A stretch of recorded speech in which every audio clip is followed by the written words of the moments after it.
Lesson 13. Today we will start discussing the chakras.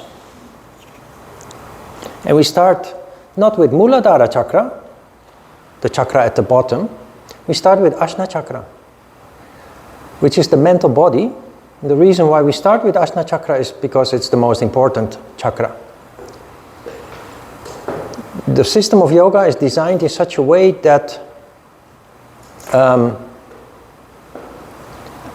after reconditioning, so that you have more energy, you then start focusing on conditioning the mental body. And the reason for that is that the mind seems to have a mind of its own, so to speak. Most people are not in control of their mind's activity, and they don't know it. And this condition is the cause for all of our problems in life. It's the cause for all our misery in life. It is the reason why so many times something happens that we say, oh my God, I wish I would have done this differently. Or I wish that I would not have done this at all. I wish that I wouldn't have said this, or I wish I wouldn't have done this. But as always, when it's too late. And the reason why this happens is because we act based on impulses that we are not aware of. Now those impulses are explained through the chakras, in fact. Mainly the chakras below the diaphragm, where the lower emotions and desires are located. It is the lower emotions and desires that are responsible for our restlessness, for our instability, for also especially all the conflicts that we end up in. And I would almost use the word involuntarily. We end up in those situations involuntarily, because if you had a choice, you would avoid it. Yoga gives you the choice, and it starts in Ajna chakra. I've mentioned many times something that most yoga teachers forget to tell you or don't know. Yoga leads, if you do yoga correctly, and that's why it's important to do it correctly, it leads to consciousness. It leads to increased sensitivity, it leads to an awakening of consciousness. And the first thing that every human being becomes conscious of when consciousness awakens is the self. You start becoming much more aware of what you feel.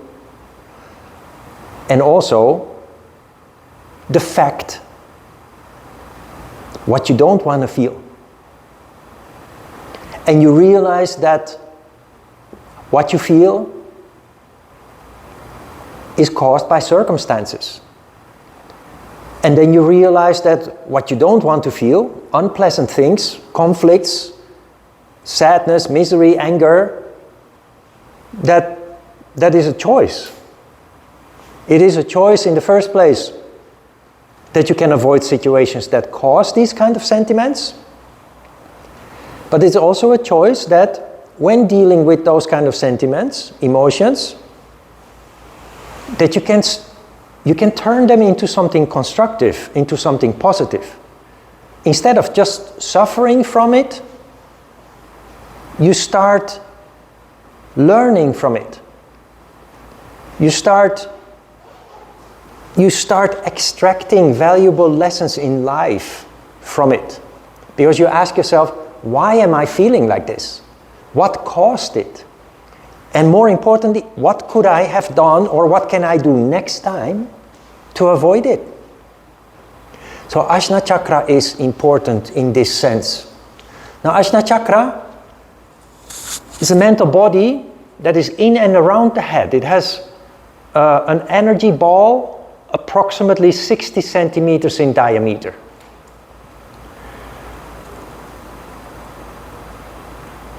It vibrates, energy vibrates, so it leads to the sound of nada. very important is that every chakra functions differently based on the condition that it is in. When there is sattva in Ajna chakra, you are contemplative. Like when you are daydreaming. So, like everything else that we have talked about every time, sattva is the most important. Because that is when the functioning is at its best. To give you an example, there are people with degrees from universities and what have you, but they do not have the ability to contemplate. Their Ajna chakra is not in sattva. It's either tamas or rajas. So what they have is a very highly developed mental capacity, intellect. But they are not able to see. They do not have the capacity to connect dots. They do not have the capacity to see logic. So they have a lot of data from their study which they can replicate, they can produce, but they cannot produce new insights based on what they learned. They have no new inventions, they have no new insights, just a replication of what they possess.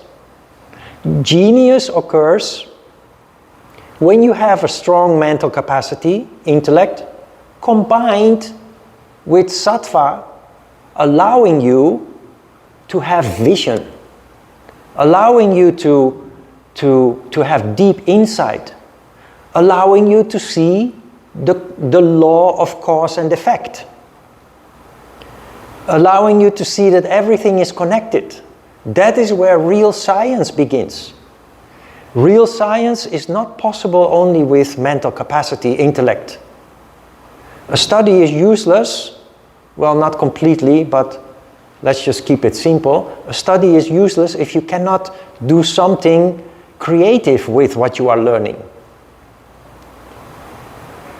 Because if you do not have sattva and you just have a mental capacity, you just become like a robot who is able to repeat things without any thinking out of the box, without creativity, without new insights or new developments, just repeating what has been done so far. And most people basically function like that.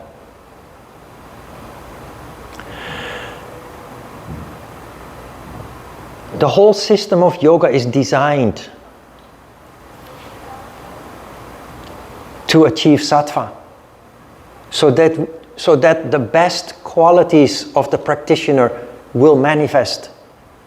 Because sattva leads to the highest functioning of every part of you.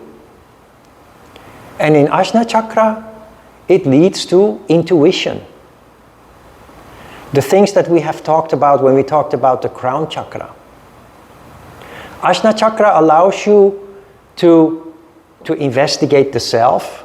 Every yogi, in the beginning stages of their development, when consciousness awakens, they start to investigate the self, and they will come to very deep insights that go beyond what your parents taught you, what your education taught you, what your culture also makes you think that you are. It is sattva in Ajna chakra that leads to you being able to shake off, to get rid of your conditioned mind and think out of the box. Develop new insights, and you will find that you are not who you thought you were. You will find new aspects of yourself. You will become another human being. Because you are not your study. You are not your parents. You are not your culture. I am from the Netherlands, true. But I'm not Dutch. I'm a universal human being because I have been doing yoga. I have the same blood in my veins that you have. I feel the same pain when I'm hurt that you feel when you are hurt. I'm not a man. I'm not a yogi. I'm just a soul, another spirit. That is what you realize when there is sattva in Ajna Chakra. And when it comes to, you start approaching everything in life in a holistic way as a result of this. I think I mentioned it before. When I studied yoga with Ajita in the Netherlands, most students were highly educated people. Doctors, lawyers, architects, people on higher levels of management. And what you see when people develop is that some people change jobs because they discover that what they are doing doesn't make them happy, and they find something that they are passionate about. But many people stay in their job. They just completely change how they do it. A lawyer who, generally most lawyers, they just want to be famous, make a lot of money, and enjoy their status. But now the lawyer starts practicing yoga, continues to make a lot of money, but now starts to help people with passion, compassion. Not just because it's a job that makes a lot of money and has a good status, but because they can make a difference. They can make this world a better place. The architect that before prided themselves making impressive buildings from the outside, that everybody say, wow, what a nice building, now starts caring about the people that have to live in that building. So it changes the interior completely, makes it more holistic, so that people are actually happy working in such a building. And research shows that people working in such designed buildings are much more productive. So the people are happier, the president of the company, the director of the company is happier, everybody is happier. As a yogi, you just start to care more.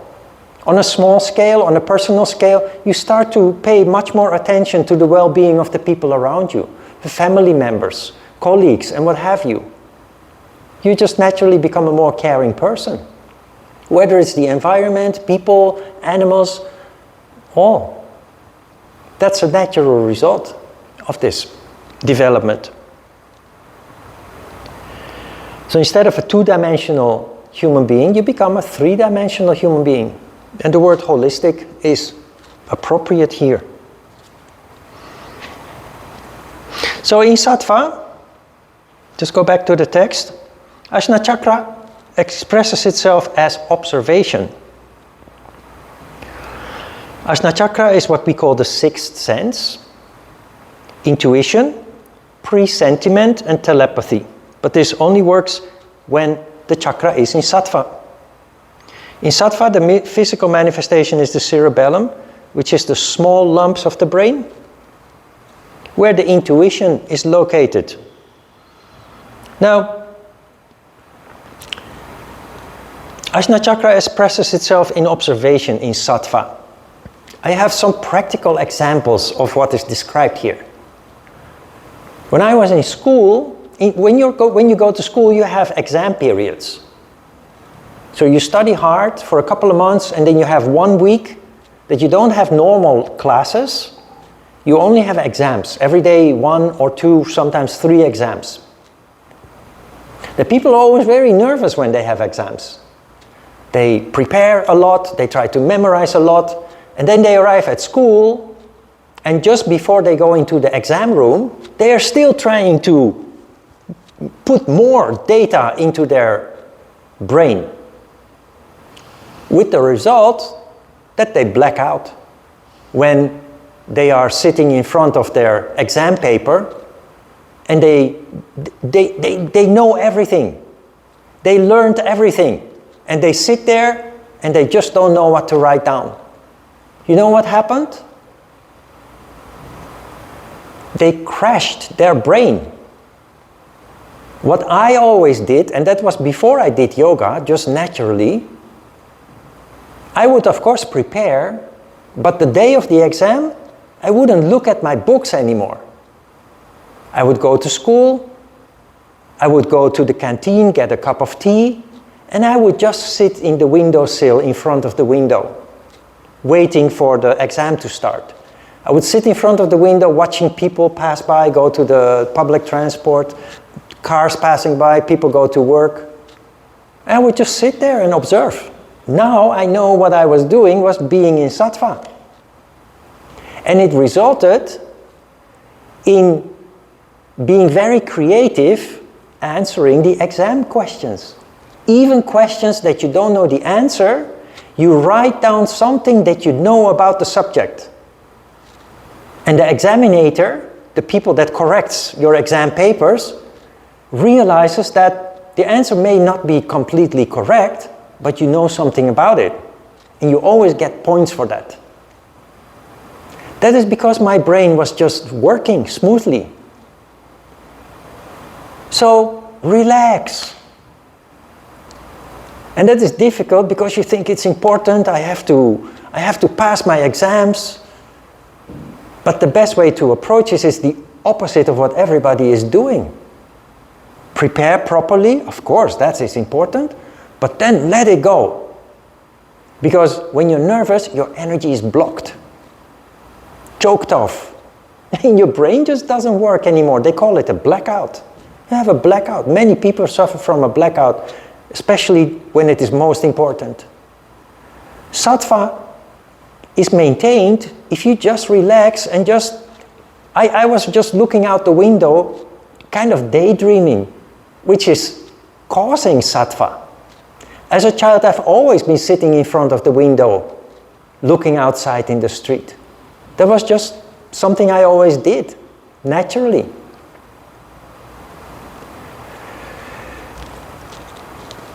Presentiment. You know what presentiment is?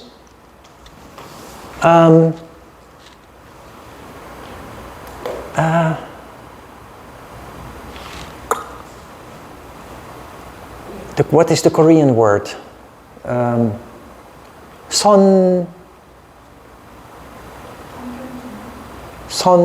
Like you have sonbul, you have to pay in advance, but you also have presentiment. Sonmong?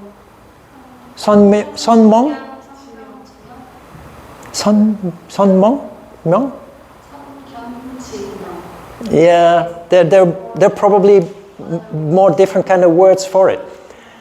Well, what is presentiment is that you know that something is going to happen far away. And the last time that this happened was with my Hapkido Kwanjangnim. Last year, I had a dream that was very unsettling. Normally, everybody dreams every night, but you don't remember when you wake up in the morning.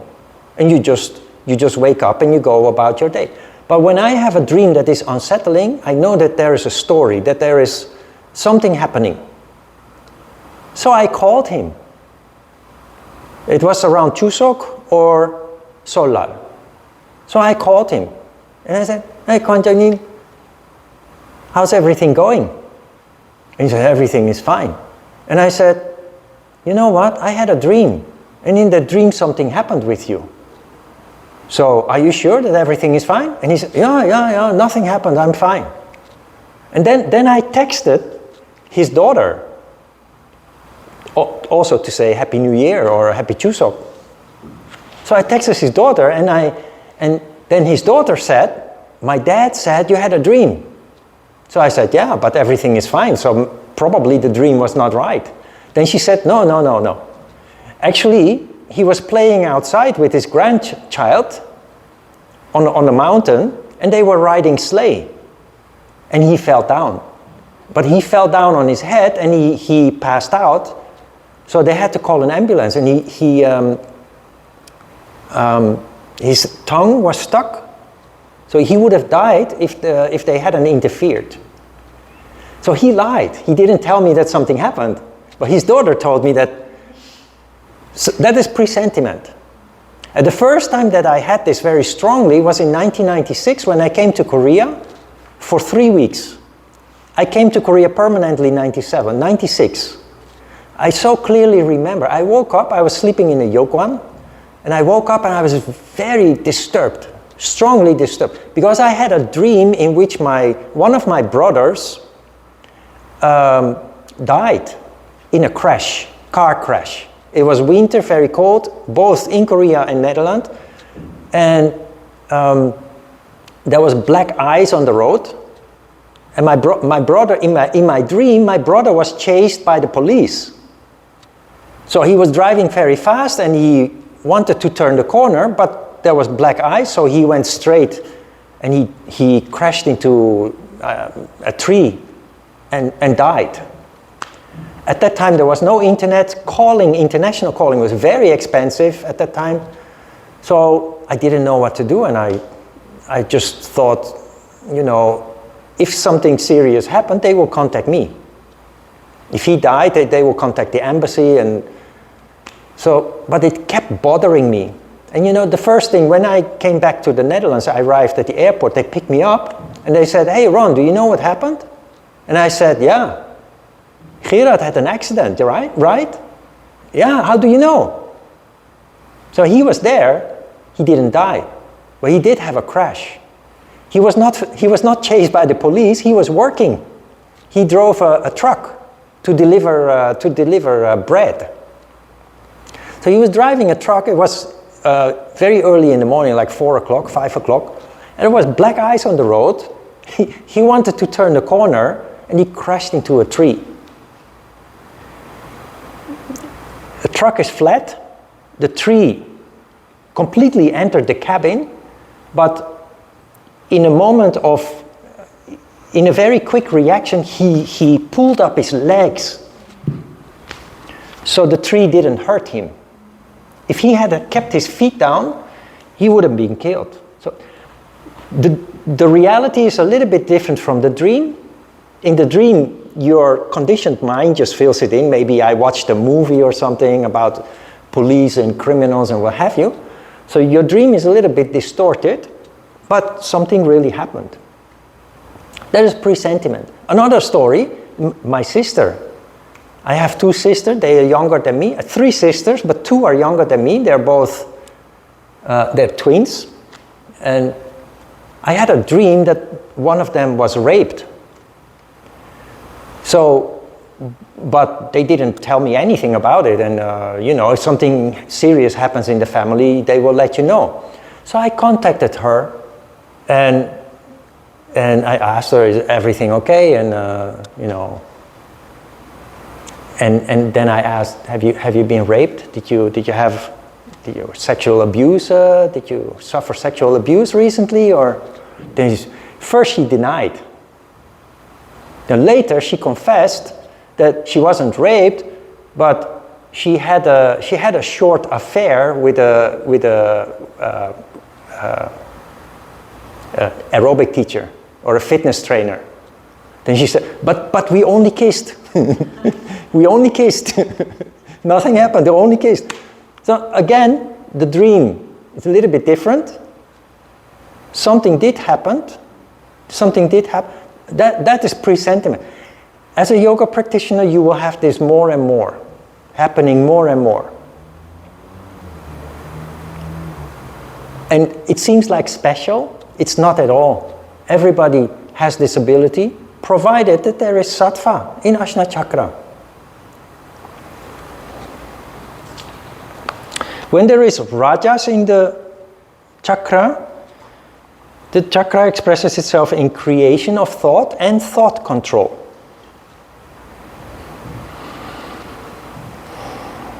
In tamas, and this is important because this is a condition many people suffer from, it leads to uncontrolled thought production, restlessness, and negativity.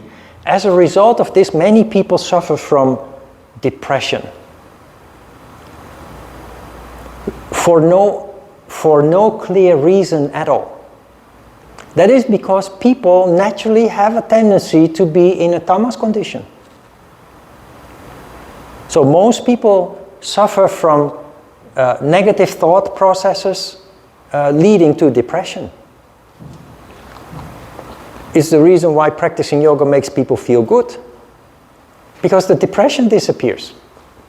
The most forms of depression can be dealt with in this way. There's an exception for clinical depression, of course, when it is really a mental disease.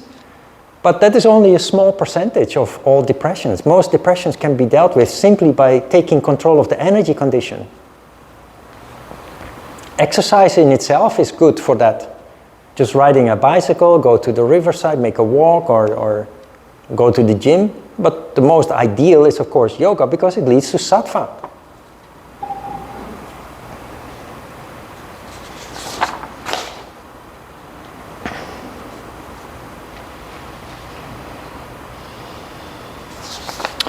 All right, that brings us to, I sent you an additional file. It's titled Pregnant Through Prayer. A long time ago, maybe somewhere in the beginning of my stay in Korea, I read an article from a Dutch medical magazine. I think the Journal of Reproductive Medicine, in which the author of the article sounded very cynical. It was a Dutch magazine, a Dutch article. I tried to translate it as truthfully as possible so that you can feel the sentiment of the author behind it. What is this about? It's about the power of the mind. When you have thoughts, although it's not a physical action or a verbal expression, people feel your thoughts. Which means, if your thoughts are negative, they feel it. And they will react accordingly. We will come back to that later. That is not what this is about. But when you have positive thoughts, it affects people in a positive way. That is what the article is about. And the power of thought is infinite. It is timeless. So even though I'm here in Korea, it is immediately felt on the other side of the globe. So this experiment actually took place in Korea, in the Cha Hospital. They did an experiment with women who wanted to become pregnant and were receiving IVF treatment. So according to the article, there were 199 women. They divided them in two groups without knowing, and they asked people in the United States to pray for them in order to help them to become pregnant. So they asked a group of Christians to pray for them, send positive thoughts. Then they asked a group of Canadians to support the first group, and they asked a group of Australians to support the other group, both groups. The results were stunning. The group that was prayed for, 50% of the women became pregnant. The group that was not prayed for, only 26% became pregnant. That is such a huge difference. You cannot explain that by coincidence, which is what scientists want to do, of course, because this is not... Scientists, they need concrete evidence, concrete facts. Now, maybe they started this project as a joke, but then looking at the results, they were shocked. And they didn't know how to deal with it, so they didn't publish it in the beginning. You know why? Because they were afraid to lose their credibility. Because if you start saying that prayer is powerful and that people will say, what kind of scientist are you? You're supposed to give people treatment scientifically, not prayer. What kind of nonsense is that? So it ended up, I think in the end they did publish it. I think that is written in the article. And it ended up, if you read this piece, they are just in disbelief. But it made a difference of 100%. That's just that is the power of Ajna Chakra. That's the power of the mind. As a yogi, from now on, you have the responsibility for other people's well-being. Why? Because if you think negatively, you affect people in a negative way. So try to be aware of your thought processes. And whenever, it's human. I have many negative thoughts all the time. But I counter them with a positive thought. The moment I realize what my mind is doing, I oppose it with a positive thought. Try to live positively. That's better for yourself, but very importantly for the people that you deal with in daily life.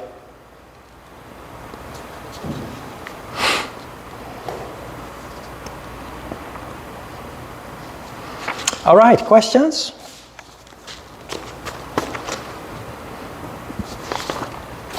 After asana, I will introduce kriya. So we will have another short lecture, maybe 10-15 minutes before the meditation. Because kriya becomes part of the meditation. Okay, let's have a short break.